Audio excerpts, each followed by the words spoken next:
कुछ इस दोस्तों की ख्वाहिश थी कि मैं सियासी शख्सियात उनके ऊपर भी कुछ ना कुछ गुफ्तगू करूं, तो मैंने इसलिए चाहा कि आज थोड़ी सी गुफ्तगू जो है उन सियासी शख्सियात पर कर ली जाए कि कौन सी सियासी शख्सियत जो है वो इल्मुल अदाद के दायरे के अंदर किस हैसियत की हामिल है, उसमें क्या खूबियाँ हैं, क्या खामियाँ हैं, वो कैसे अपना कद बढ़ा रही है, कैसे कर रही है। इन सब चीज़ों के ऊपर थोड़ा सा तज्जिया मेरी तरफ से कि इल्मुल आदाद इन शख्सियात के बारे में क्या कहते हैं। सबसे पहले तो मैं गुफ्तगू करूँगा इमरान खान साहब पे। इमरान खान साहब का नाम जो है वो पूरा इमरान अहमद न्याजी है। उस हिसाब से जो इनके अदद बनते हैं वो 414 है। 414 इज़ इक्वल टू 9 है। इन 9 अदद से जो एक मेन शख्सियत इनकी सामने उभरती है कि ये बंदा किसी के अंडर रह के काम नहीं कर सकता, और चूंकि ये एक तो अंडर रह के काम नहीं कर सकता और दूसरा इमरान खान के बारे में ये जो चीज़ है कि ये बंदा बहुत तेज़ी से फ़ैसला करता है, बहुत तेज़ी से, और दूरस नताइज का अंदाज़ा किए बगैर ये फ़ैसला कर लेता। और इसी बिना के ऊपर जो इनकी यू टर्न लेने की आदत है वो इसी वजह से है कि जब उस फैसले के नुकसानात होते हैं तो ये फिर उससे वापस पलटने की कोशिश करते हैं कि इसको अब हम जो है वो कवर कर। लेकिन इसमें जो चीज़ है वो ये है कि इस वक्त मेरी नज़र में इमरान खान की जो पार्टी है बहुत बड़े ख़तरे से दो चार है, और अगर उन्होंने इस जो एक आग भड़क रही है इसके ऊपर अगर इनके अंदर कोई थिंक टैंक हैं जो समझाने वाले हैं तो इन्हें समझाएं कि कोई एक फायर फाइटर्स ग्रुप भी आप में होना चाहिए जो आग पर पानी डालने वाला हो,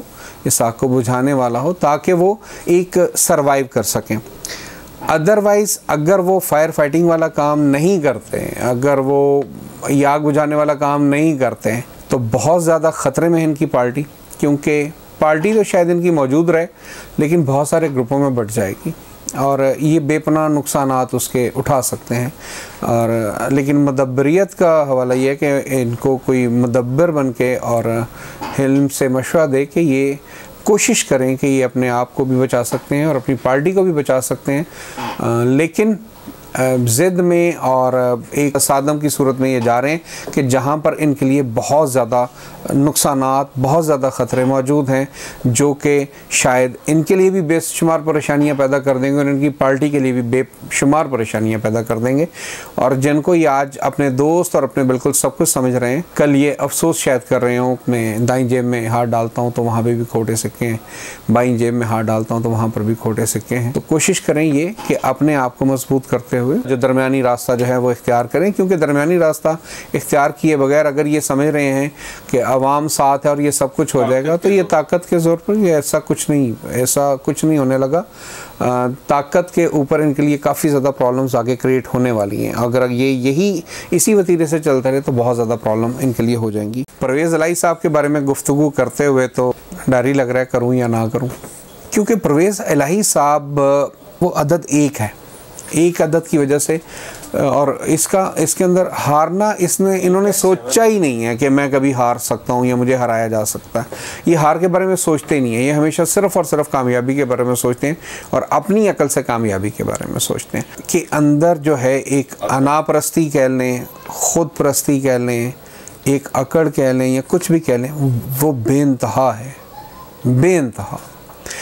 ये अपने अलावा किसी को कुछ समझते ही नहीं है, लेकिन इनकी मैनेजमेंट की सलाहियतें बहुत ज़बरदस्त हैं और ये चीज़ों को मैनेज करना जो है ना अपने अंडर, अगर इनके पास फुल पावर आ जाए तो हर चीज़ अपने अंडर कंट्रोल ले आएंगे, उसको बाहर ज़रा सा भी हिलने भी नहीं देंगे ये तो। लेकिन ये इनकी आदत है कि हर चीज़ के अंदर जो है ना वो बेनिफिट्स जो हैं वो गेन करते हैं, और बेइंतहा ज़हीन होने की वजह से ये बहुत सारी चीज़ों के बारे में तज्जिया जो कर लेते हैं या सलाहियत जो कर लेते हैं वो बिल्कुल एक्यूरेट उसके मुताबिक काम करते हैं और एंड तक ले जाते हैं। ये बेसिकली जो है ये उन बंदों में शामिल हैं या बचपन से, यानी कि जिनको जो ये कहते हैं कि हर चीज़ सिर्फ हमारे लिए बनी, हम हर चीज़ पर हाकिम हैं। एक्सट्रीमिज़म इनमें बेइंतहा है, मोहब्बत में भी और नफ़रत में भी। मोहब्बत करते हैं तो एक्सट्रीमिज़म की हद तक करते हैं, नफ़रत करते हैं तो एक्सट्रीमिज़म की बिल्कुल एंड तक ये ले जाते हैं हर चीज़ को, और किसी चीज़ को भूलते नहीं है। ये चीज़ जो राय रख लेते हैं किसी के बारे में उसको वो ये कभी भी उसको जो है राय से पीछे हटते नहीं है, ये उसके बारे में ये कंप्लीट रख लेते हैं। अगर किसी के कहने पर चंद कदम पीछे हटना पड़े तो फिर भी उसकी राय, उसके बारे में राय तब्दील नहीं करते ये राय इनकी वही रहती है और ये उसी राय के ऊपर डटे रहते हैं और उसी राय के ऊपर ये फैसले करते हैं और उस बंदे को जब तक ज़रूरत महसूस होती है उसके साथ काम करते हैं और जब ज़रूरत महसूस नहीं होती तो ऐसे उसको पेश आते हैं, ऐसे निकाल देंगे कि जैसे उसकी कोई वक़्त या उसकी कोई हैसियत है ही नहीं। ये जिस भी जमात से इनको बेनिफिट गेन हुआ ये उस जमात के साथ रहकर बेनिफिट्स फुल गेन करेंगे। इमरान खान से भी ये उस वक़्त तक साथ रहेंगे जितने ये बेनिफिट्स गेन कर सकते हैं, उन बेनिफिट्स को ये गेन करेंगे। ये नुकसान में कभी हिस्सेदार नहीं बनेंगे। ये नुकसान जब होने लगेगा तो उससे पहले जो है उससे क्विट कर देंगे उस चीज़ को। जरदारी साहब खुश मिजाज इंसान, बेहतरीन इंसान। आसिफ अली जरदारी साहब का 2 है और 2 अदद होते हुए इनकी जो पर्सनैलिटी है वो समय से बालातर है। ये यकदम जाते हुए यानी कि वो कहते हैं ना कि दिखानी सजी ते मारनी कभी, तो वो दिखाते सजी हैं लेकिन वो करते कुछ और ही हैं। लेकिन इनका जो है लेकिन बाय नेचरली ये बहुत अच्छे बहुत नफीस इंसान है। लेकिन इनका यही है कि ये हर चीज़ को जो है वो अपने जहन, अपने तस्वर और अपने जाविये से देखते हैं। हर मौके पर इनके पास छोटा सा छोटा कोई ना कोई हल ज़रूर मौजूद होता है और इनकी खूबी ये है कि हर बंदे को आगे से समझ कर उसके बारे में ना ये जानते हैं कि किस बंदे का क्या कैलिबर है और उस बंदे से मैंने किस मिकदार में और कहाँ तक रख के गुफ्तगू करनी है और ये वेरी इजीली उनसे काम लेना जानते हैं। बेहतरीन दोस्त हैं, बहुत अच्छे दोस्त हैं, दोस्तों के दोस्त हैं और इनकी ये चीज़ है कि दिल के बहुत अच्छे हैं और याद रखते हैं चीज़ों को। इनकी खूबियों में ये शामिल है और दुश्मनों को इतना कोई मुंतकिम मिजाज ये ऐसे नहीं है कि किसी से इंतकाम वगैरह लें। इनकी जो आदात हैं इनके वो बड़े बेहतरीन जा रहे हैं और इस वक्त भी इनके आदात माशाल्लाह बहुत बेहतरीन जा रहे हैं।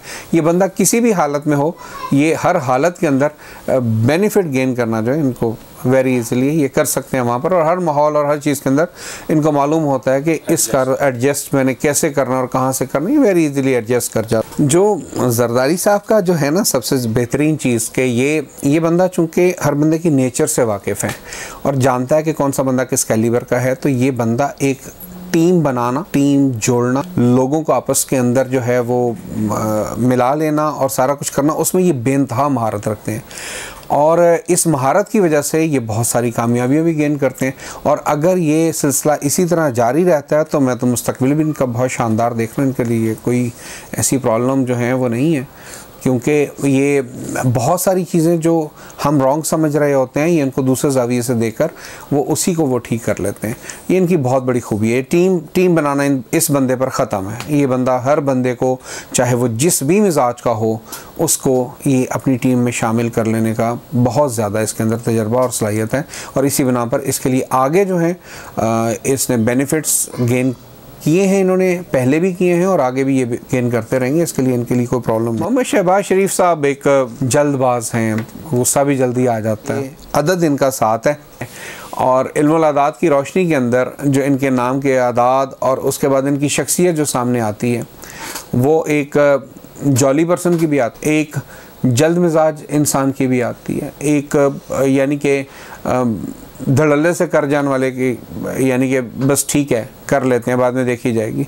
अब प्रॉब्लम सबसे बड़ी ये है कि नवाज शरीफ साहब का अदद 8 आता है और उसी प्रॉब्लम की वजह से बहुत सारी चीज़ों में नवाज शरीफ साहब को यकदम ऊपर से लूज़, यानी नवाज शरीफ साहब की प्रॉब्लम ये होती है कि जैसे वो 98 पे एक सांप बैठा होता है ना, वो डसता तो फिर नीचे। तो नवाज शरीफ साहब के साथ जो सबसे बड़ी प्रॉब्लम है वो ये है कि वो हमेशा 98 पर आकर तो वो फ़ौरन नीचे आ जाते हैं। उसकी वजह से शहबाज शरीफ साहब जो हैं वो बेनिफिट्स गेन करते हैं। तो शहबाज शरीफ साहब जो हैं वो बेसिकली थोड़े जल्दबाज हैं, थोड़ा गुस्सा भी जल्दी आ जाता है उनको। लेकिन नवाज शरीफ साहब के मुकाबले में अगर उनकी हल्का बाब या अंगड़बंदी देखी जाए तो वो ज़रा कम है। नवाज शरीफ साहब जो हैं वो बहुत अच्छे शहबाज शरीफ से एज ए टीम लेकर चलने में और एज ए सब कुछ साथ चलने में नवाज शरीफ साहब जो हैं वो इनकी बनिस्बत बहुत अच्छे हैं। प्रॉब्लम सिर्फ़ और सिर्फ शहबाज शरीफ साहब के नवाज शरीफ साहब के साथ यही आ रही है कि उनका अदद एक तो 8 आ रहा है, तो उस 8 अदद की वजह से इनके लिए बहुत सारी प्रॉब्लम्स जो हैं वो क्रिएट होती रहती हैं और होती रहेंगी। मेरा ख़्याल ये है कि इस वक्त इस्टेब्लिशमेंट की मजबूरी है इस वक्त के उनको एक इमरान ख़ान को अगर झुकाना है या कुछ करना है या कोई भी चीज़ें हैं, बहुत सारे ट्रिक्स हैं। लेकिन नवाज़ शरीफ साहब उनकी मजबूरी बन जाएंगे। नवाज़ शरीफ साहब को जो है ना वो आपको उनको किसी न किसी एंड पे वापस लाना भी पड़ेगा और बहुत सारी चीज़ों में इमरान खान साहब को भी उनके साथ कंप्रोमाइज़ करना पड़ेगा। और अगर इमरान खान साहब कंप्रोमाइज़ नहीं करते हैं तो बहुत सारी ज़्यादा प्रॉब्लम्स इमरान खान साहब के लिए क्रिएट हो जाएंगी। नवाज़ शरीफ साहब जो हैं वो सर्वाइव करते भी रहेंगे और वापस आते भी रहेंगे, ऐसा कोई इसके अंदर वो चीज़ नहीं है। चूँकि नवाज़ शरीफ साहब का अदद 8 है तो 8 अदद की वजह से इनके लिए जो प्रॉब्लम्स हैं ना वो क्रिएट होती रहेंगी। ये हमेशा पीक पर जा कर ना एकदम नीचे, लेकिन ये बंदा नीचे आकर भी जो है ना वो इसको वो बादर नहीं करता, ठीक है, लेकिन ये फिर पीक पर पहुँच जाता है। इसको आप ये नहीं कर सकते कि आपने इसको गिराया है तो इसको हम गिरा ही देंगे हमेशा, रूजो जवाल इसका लगा रहेगा। ये इसको आप जब गिराएंगे ये दोबारा उठ के फिर पीक पर पहुंच जाएगा दोबारा फिर भी, लेकिन ये इनके साथ ये प्रॉब्लम्स चलती रहेंगी। मरीम नवाज साहब अदद जो है वो 3 बन रहा है। 3 अदद के तहत इनके अंदर जो सबसे बड़ी चीज़ है कि बिला ये आप यूँ समझ लीजिए कि इसको रिस्की खातून कहूँगा, बग़ैर सोचे समझे काम करने वाली खातून, रिस्क ले लेने वाली खातून और हर चीज़ के अंदर कूद जाने वाली, और वो देखकर और सारा कुछ जो है इसको आप दलेरी कह लें, आप इनको वो बेवकूफ़ी कह लें, आप इनको सादगी कह लें आप इनको, या इनके अंदर आप कॉन्फिडेंस, और ये बड़ी कॉन्फिडेंस से वो काम कर जाती हैं। ये इसके अंदर नहीं है कि वो कॉन्फिडेंस नहीं, कॉन्फिडेंस भी है, सारा कुछ है, लेकिन इनकी जो जल्दबाजी होती है वो इनके लिए नुकसानदेह साबित होती है। और वो जल्दबाजी जो होती है वो डेफिनेटली बात है। और मेरा ख़्याल है कि इनके पास कोई ऐसा मुदब्बिर इंसान होना चाहिए जो इनको दोस्तों और दुश्मनों में तमीज़ करना थोड़ा सा सिखा दे, क्योंकि इन्हें ये तेज़ बहुत हैं, लेकिन चूँकि दूरअंदेशी इनमें नहीं है तो इसलिए बहुत सारे ऐसे लोगों का इज्तिमा इनके करीब रहता है और ये बग़ैर सोचे समझे काम, और फिर इनसे कहलवा भी बाज़ लोग देते हैं, रिस्क भी ले लेते हैं, और ये रिस्क ये लेती हैं, सारा कुछ भुगतना इन्हें पड़ जाता है और सारा कुछ जो है वो दूसरे लोग इनसे बेपनाह बेनिफिट्स जो हैं वो गेन करते रहते हैं और करते रहेंगे। ये आपको बता दूं कि करते रहेंगे, क्योंकि बाय नेचरली आप ये जो चीज़ें हैं ना वो आपके अंदर हैं और आप वो कर रहे हैं, ये होता है इस तरह। इन द फ्यूचर जो है कुछ भी कर लें आप इनको रखना पड़ेगा इधर ना उधर। ये जो मरीम नवाज़ हैं ये एक पार्टी के लिए यानी कि तमाम कारकुनों और उनको लेकर चलने वाली हैं। बिलावल साहब, वैसे बिलावल साहब की शख्सियत पे आज मैंने आदाद निकाले और बड़ा मुझे हैरत हुई, बड़ा सब कुछ था, लेकिन जो बिलावल साहब हैं इनका अदद आ रहा है 6, और 6 अदद के साथ जो इनके अंदर जो खूबियाँ आ रही हैं, हैरत अंगेज़ तौर पर बेनथा क्रिएटिव आदमी है ये बंदा। बहुत मैं हैरान हो रहा हूँ कि क्रिएटिव होते हुए भी इसने बहुत ज़्यादा अपने आप को जो है वो क्लोज रखा हुआ, या इसको चलने या इसके फ़ैसलों पर नहीं इख्तियार या कोई भी चीज़, लेकिन ये बंदा बेनथा क्रिएटिव इंसान है।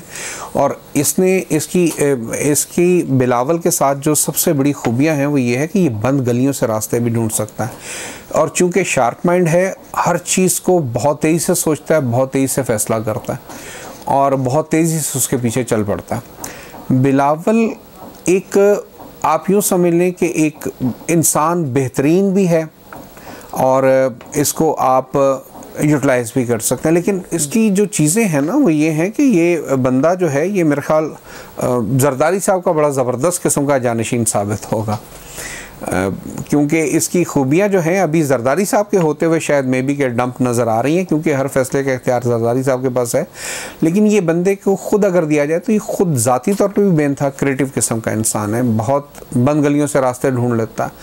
ये वो काम जो नामुमकिन होते हैं उनको भी सर अंजाम देने की सलाहियत रखता है। हैरत अंगेज़ मुश्किल तरीन टास्क इसको दे दिया जाए तो ये उनको भी करके दिखा देगा, लेकिन ये किसी चीज़ पे कांस्टेंट नहीं हो। बिलावल साहब की ये आदत है कि ये कांस्टेंट किसी चीज़ पे हो सकता, मुस्तकिल मिजाजी इनके अंदर नहीं है। अगर ये मुस्तकिल मिजाजी इनके अंदर पैदा हो जाए तो इन जैसा ग्रेट इंसान या बेहतरीन इंसान बहुत नामुमकिन है कि कोई हो। अब बात करेंगे जनाब फजलुर रहमान साहब पे, और फजलुर रहमान साहब जिनके आदाद 1 2 3 9, और लेकिन फजलुर रहमान साहब के आदाद देखकर जो है वो मुझे जो इंतहाई हैरानी हो रही है। अदद इनका भी 6 लेकिन इनका आंसर पानी आ रहा है। फजलुर रहमान साहब इंतहाई मनसूबा साज किस्म के इंसान हैं, इंतहाई हद से ज़्यादा मनसूबा साज हैं, और इनकी आदत है कि किसी बात को ये बिला वजह बोलते नहीं हैं या करते नहीं हैं, ये बंदा बेइंतहा ज़हीन और फ़तीन होने के साथ साथ ये बंदा बेइंतहा क्रिएटिव माइंड भी है।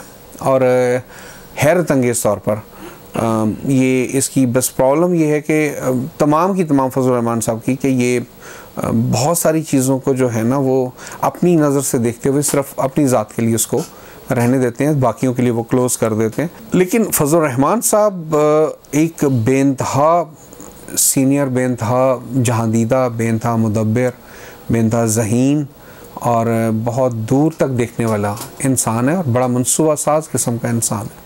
और ये कामयाबियाँ मुकद्दर में हैं इनकी और ये कामयाबियाँ गेन करेंगे और करते रहेंगे। और इनको ये ख़त्म कर देना या ये कहना वो नामुमकिनात में से है। इनको बहुत तरीके से जो है ये हैंडल कर लेते हैं हर चीज़ को। इन्हें पता होता है कि अगले का वीक पॉइंट कौन सा, और हर बंदे से उसके कैलिबर के मुताबिक बात करते हैं, कैलिबर के मुताबिक उसको रखते हैं। और उससे उनको पता होता है कि इस बंदे की हैसियत कितनी है, कैलिबर कितना है, उसके मुताबिक उससे काम वो लेते हैं। चौधरी शुजात हुसैन साहब वाकई जिसको कहा जाता है ना ख़ानदानी चौधरी, वो वाकई ख़ानदानी चौधरी है। वो वाकई उन्हें पता होता है कि अच्छा उनके अंदर मुनाफ़कत नहीं है बिल्कुल भी। चौधरी शुजात साहब के अंदर इनका अदद और आसिफ अली जरदारी साहब का अदद वो बिल्कुल सेम है, ठीक है। और लुत्फ़ की बात यह है कि इनका अदद सेम होने की वजह से ये तकरीबन नेचर में एक दूसरे के बहुत ज़्यादा मिलते जुलते भी हैं।